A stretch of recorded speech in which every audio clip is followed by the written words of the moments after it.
आपण याच्यामध्ये profit and loss account बघणार आहे. ट्रेडिंग अकाउंट आपण याच्या अगोदरच्या व्हिडिओमध्ये बघितलं. ठीक आहे. आता हे डेबिट साईड बघतो आपण. पहिलं पर्टिक्युलर्स, इकडं क्रेडिट साईड राईट हँड साईडची. ठीक आहे. हे डेबिट आणि क्रेडिट. ओके. ते प्रॉफिट अँड लॉस अकाउंट आहे. याच्यामध्ये काय काय येतं ते आपण बघणार आहे पोस्टिंग. पहिले दिलेलं इनडायरेक्ट एक्सपेन्सेस. इनडायरेक्ट एक्सपेन्सेस म्हणजे असे एक्सपेन्सेस जे प्रोडक्शनशी रिलेटेड नाही आहेत आणि असे एक्सपेन्सेस जे मंथली, 6 महिन्याला, 3 महिन्याला जे क्लब करून दिले जातात त्याला म्हणतात इनडायरेक्ट एक्सपेन्सेस. पहिलं सॅलरीज दिले जे मंथली पे केली जाते ऑफिसवाल्यांना.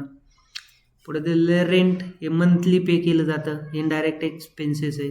ठीक आहे. रेंट दिलेलं आहे, रेंट अँड टॅक्सेस. पुढे दिलेलं आहे इलेक्ट्रिसिटी अँड लाईटिंग.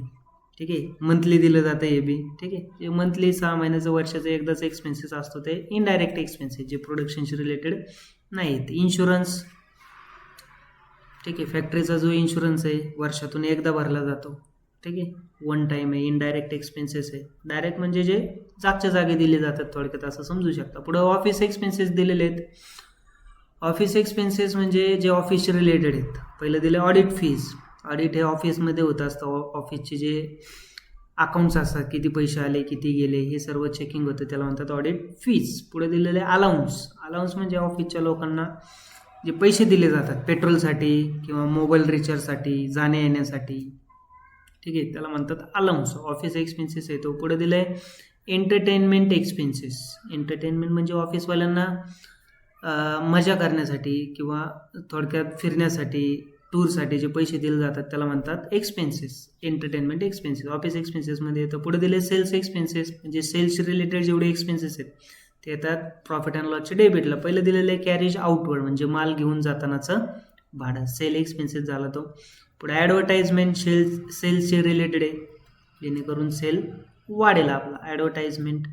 दिलेलं आहे एक्सपोर्ट ड्युटी. ट्रेडिंगला येतं इम्पोर्ट ड्युटी. याच्यात प्रॉफिट अँड लॉसला एक्सपोर्ट म्हणजे मटेरियल सेल केला आपण फक्त आउट ऑफ कंट्री. ठीक आहे. पुढे दिलेलं आहे लॉसेस. हा महत्त्वाचा आहे पॉईंट. लॉसेस सर्व प्रॉफिट अँड लॉसचे डेबिटला येते.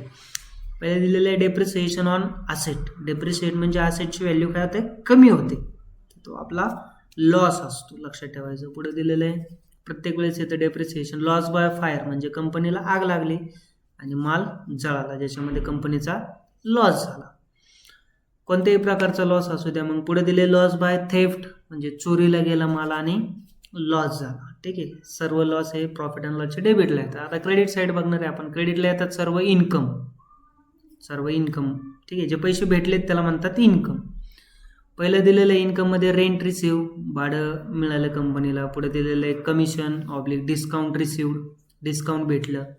हा सगळा आपला इन्कम झाला. सर्व ट्रेडिंग प्रॉफिट अँड लॉसच्या क्रेडिटला येतो. पुढे दिलेलं आहे इंटरेस्ट रिसिव्ड. ठीक आहे. कंपनीने कुठे इन्व्हेस्टमेंट केली असेल तर त्याच्यावर व्याज मिळतं किंवा कंपनी बँकेतल्या पैशावर व्याज मिळतं, ते इंटरेस्ट रिसिव्ड इन्कम झाला. एफडी वगैरे केली असेल तर. पुढं या साईडला येतात प्रॉफिट. सर्व डेबिटला लॉस येतात, इकडं प्रॉफिट येतात. पहिले दिले profit on sale of asset म्हणजे एखादी असेट 50,000ची असेट समजा 60,000ला विकली, 70,000ला विकली तर त्याला म्हणतात प्रॉफिट्स ऑन असेट.